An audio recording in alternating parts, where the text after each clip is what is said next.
Okay, this is our second example for getting a quadratic into a standard form, taking it from standard form to vertex form. And the idea is we want to be able to identify the transformation. It's fairly difficult to identify the transformation looking at it right here, but we have it in vertex form.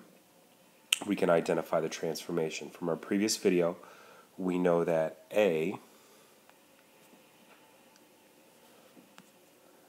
is going to equal a vertical change, and it's either going to shrink or stretch. Okay? H is going to move left or right. And K is going to move up or down. And in standard form, we can't see that very easily, but in vertex form, we can see that very easily. Okay?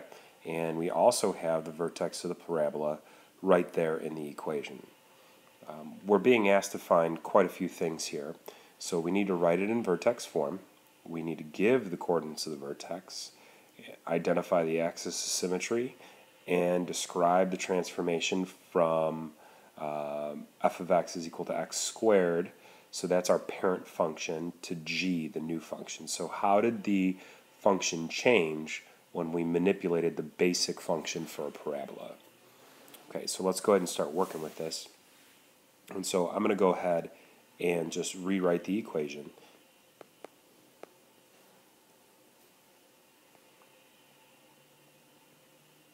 And we need to set it equal to 0.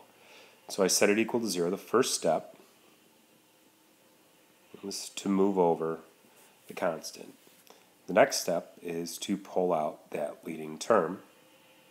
So I factor that out, and I'm leaving space to complete the square. So in order to complete the square, I need to take 8 divided by 2 and square it. And remember, we add to the other side is the factor that we pulled out times the term to complete the square. Okay? I think we all know that 8 divided by 2 is 4, so I'm going to just erase that and write it as 4. And the reason that I'm doing that is because we can factor what's inside the parentheses easily, because whatever this is, it becomes our factor. So 8 divided by 2 is 4, so that's our factor.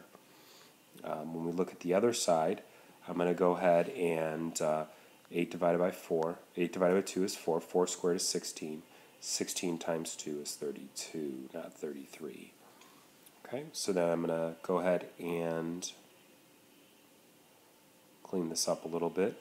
Negative 23 plus 32 is 9.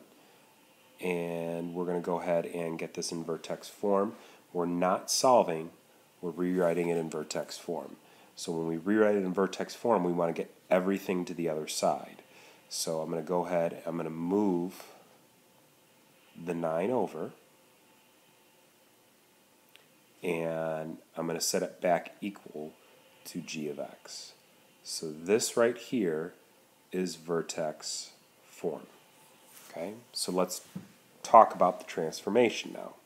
Or actually, let's go in order. So the first thing that we had to find was the coordinate of the vertex.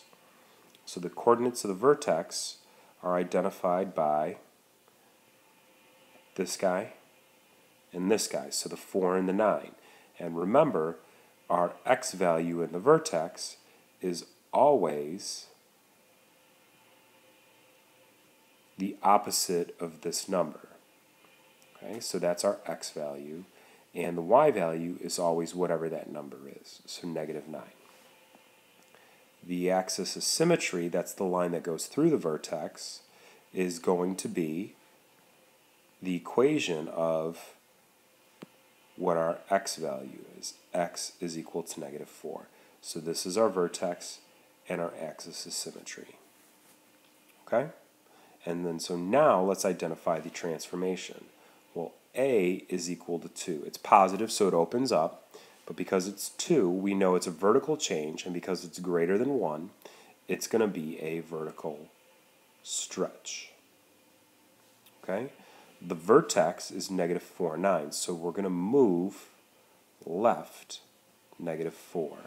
This is our A, and this is our H, and then our K is negative 9, so we're going to move down 9 units, and that is our transformation. So right here, what I've just circled in green is our transformation. And this piece right here is our vertex form that allows us to find the vertex easily by looking at the 4 and the 9. And the axis of symmetry is obtained by just looking at the x value in the vertex. And then the transformation from our parent function of x squared is, what does the 2 do? Well, that causes a vertical stretch. What does the positive 4 do in the equation? Well, it moves it left negative 4. What does the negative 9 do? Moves it down 9. And that's how vertex form can help us identify transformations, identify the vertex, and the axis of symmetry.